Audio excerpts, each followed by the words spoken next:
past 3 months of Melee have been very exciting, with 5 very stacked events in the 91-day period.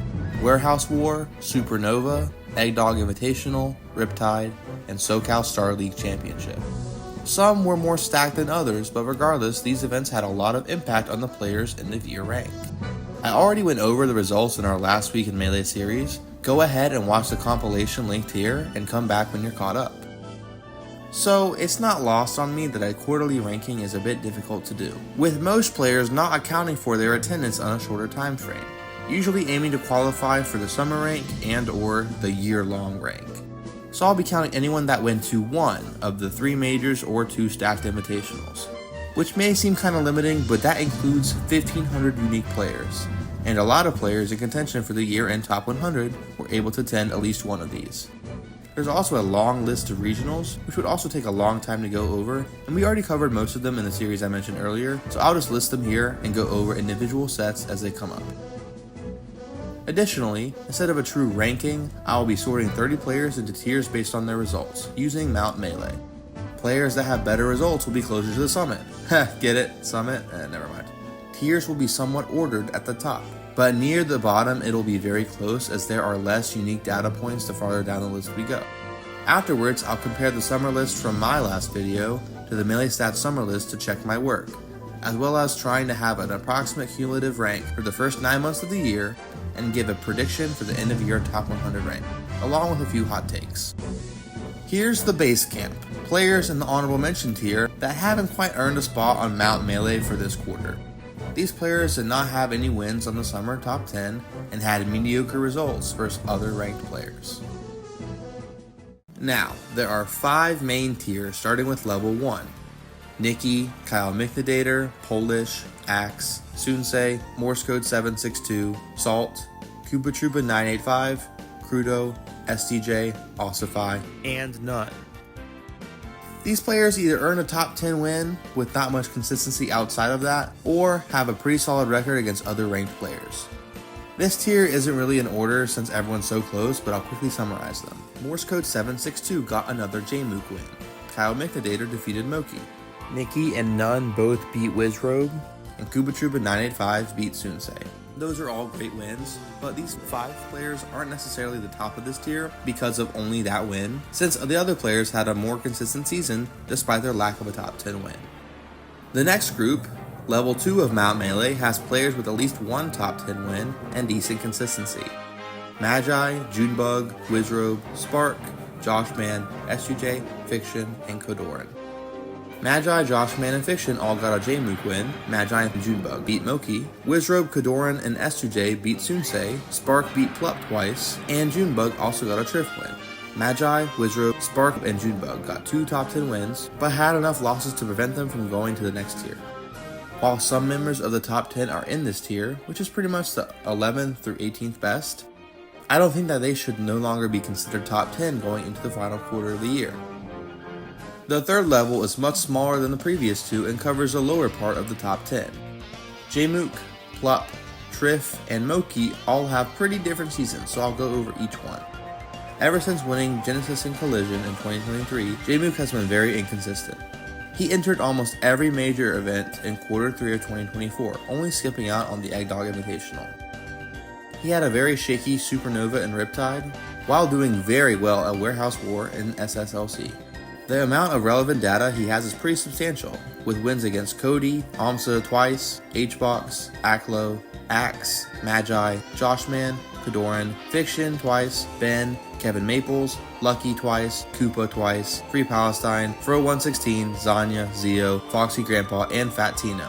But losses to Cody, Plup, Aklo twice, Joshman, Fiction, Magi, and Morse Code 762. Jmook having more losses to top 30 players than top 10 players, while still having 4 wins on the reigning top 6 is very strange. I don't think there's any possibility he won't be top 10, considering he's the only player to defeat all 4 of Zane, Cody, Amsa, and Mango this year. It's just weird to find a place to put him. Also weird to figure out is Plup. Last year he didn't attend as many super majors, and instead would usually beat Wizrobe at smaller majors. In quarter 3, he attended Supernova and Riptide, the 2 largest events of the season, and in the top 5 largest for the year. so there's quite a bit of data against other top talent. At Supernova, he went only Samus, which wasn't a throw considering he beat Jmook, Mott Money, and Crike, but lost to Spark and Hbox, who he probably would have liked to go Fox against. His Riptide run was also strange, because he went Fox against Spark and lost, but he also beat Triff with Sheik, SGJ with Fox, and Joshman with Samus before losing to Cody for 5th. I just don't know. It's unclear if he'll reach the 5 event minimum to get ranked in the Melee Stats Top 100, but for now I say he's solidly in the 7 to 10 range for this past quarter. Triff and Moki are the other 2 players on this level, and their spot is a bit up in the air due to the uncertainty of counting the tiebreaker sets at Eggdog Invitational after Moki beat Cody, Cody beat Triff, and Triff beat Moki. If the tiebreakers count, then this heavily helps Triff, adding a second Moki win and a second Cody loss. That was already expected, while Moki has a 1-1 record versus Cody and an 0-2 record versus Triff. I'm personally going to count it because that's what the tournament format had in place. By the way, Swiss pools is better than round robin pools, check out my other video about that. But anyway, they are both on this level either way. Triff also has wins on Wizrobe, Moth, and Aura, while losing to Zane, Hbox Plup, and Junebug. That last one not being that great, but I don't think that takes him out of top 10.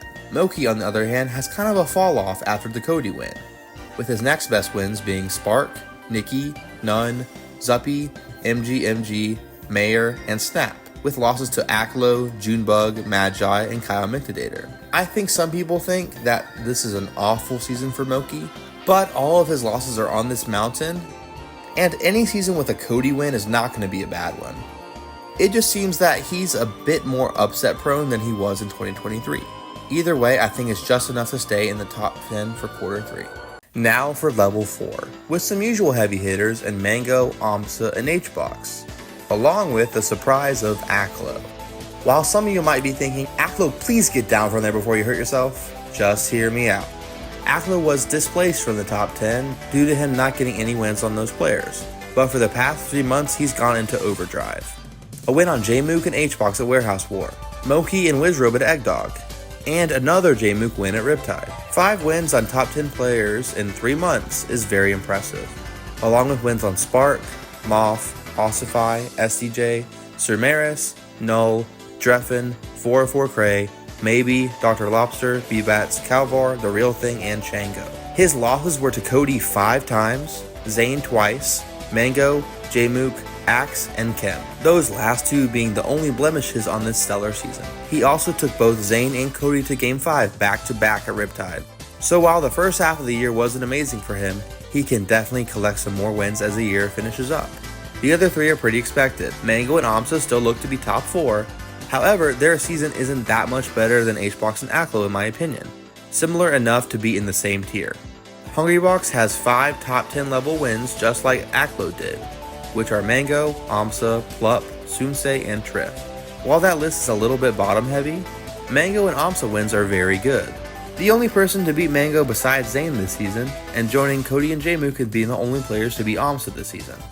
Hbox's losses were Zane, Cody 4 times, Amsa, Jmook, and Aklo. He beat Cody twice earlier, but Cody is back in the lead in their head-to-head count for the year. Hbox hasn't beat Zane in over 2 years, he traded sets with Amsa so the loss isn't too bad, and while Jmook was very inconsistent and Hbox's very favored lifetime, it's still not too bad of a loss. And since Aklo has been doing better, that loss isn't as bad anymore either.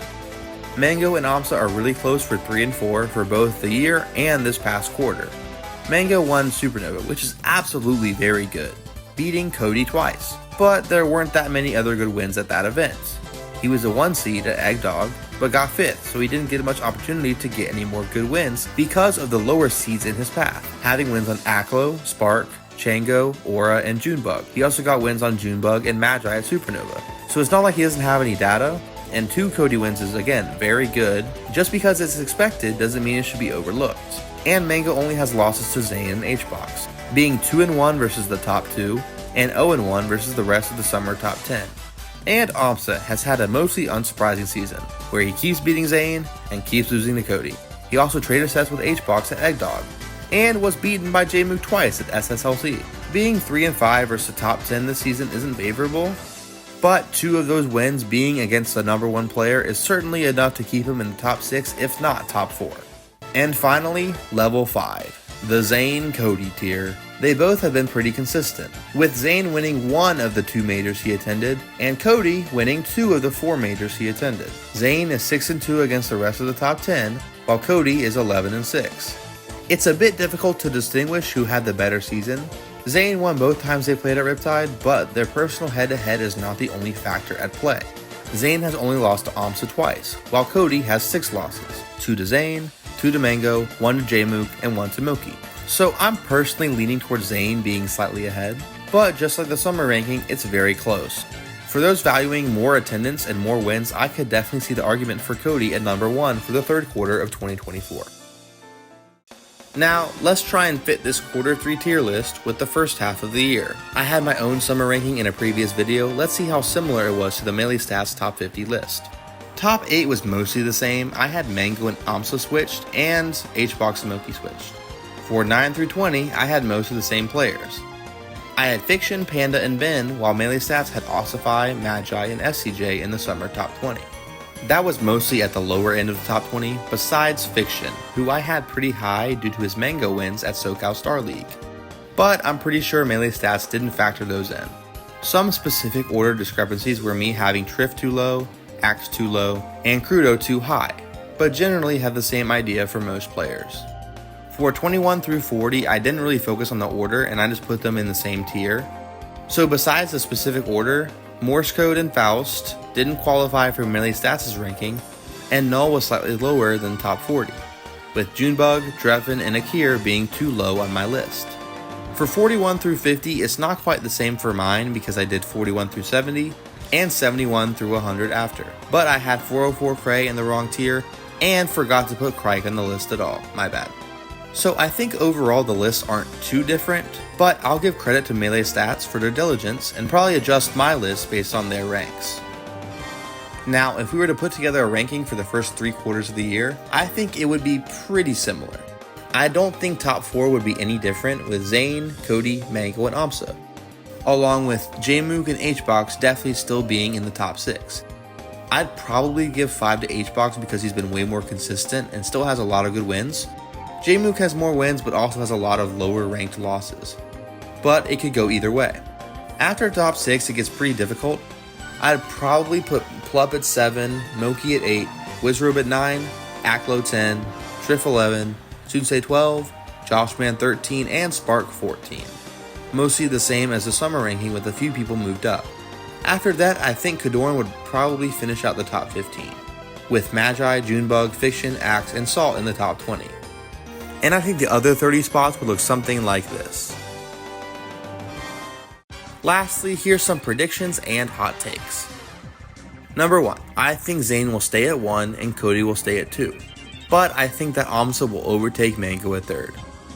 The main detractor for AMSA was him not winning any events, but he's gotten second so many times, and with Cody not entering as much, I think it's inevitable for AMSA to catch up to Mango's event wins and will maintain a better win-loss spread.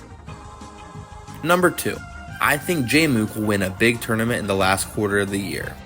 He already won SSLC over AMSA, Sunsei, Fiction, Joshman, and a lot of other top 50 players, but I think he could win a super major over most of the top 10. Like I said earlier, he's the only one outside of the top 4 to have a win on all 4 of those players. And most members of the top 4 don't even have that. Zane and Mango both don't have an AMSA win, and AMSA doesn't have a Mango or Cody win.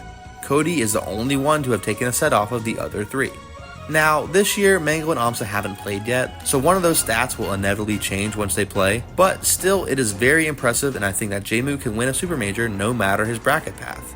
Unfortunately, he has often lost early before getting to top 8, showing that he is probably the single most inconsistent player in Melee right now. So I'm not sure if he'll stay above HBox, but I think he has a decent chance of winning another big tournament.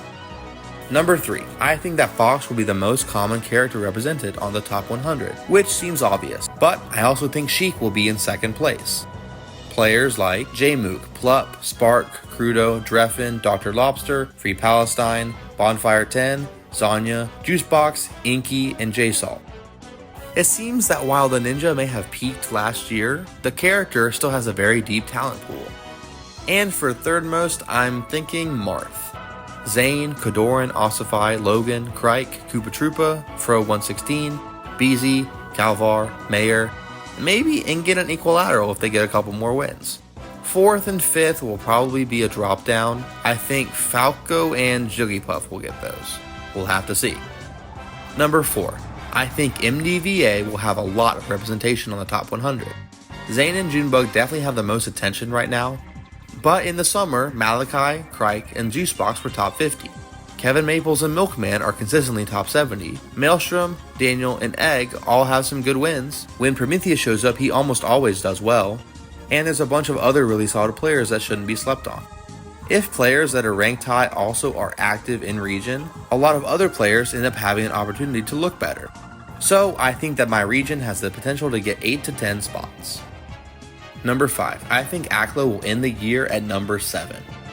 His third quarter was incredible, and as I'm editing this, he just got second at wavelength, so I think he will pass Moki, Wizrobe, and Plup.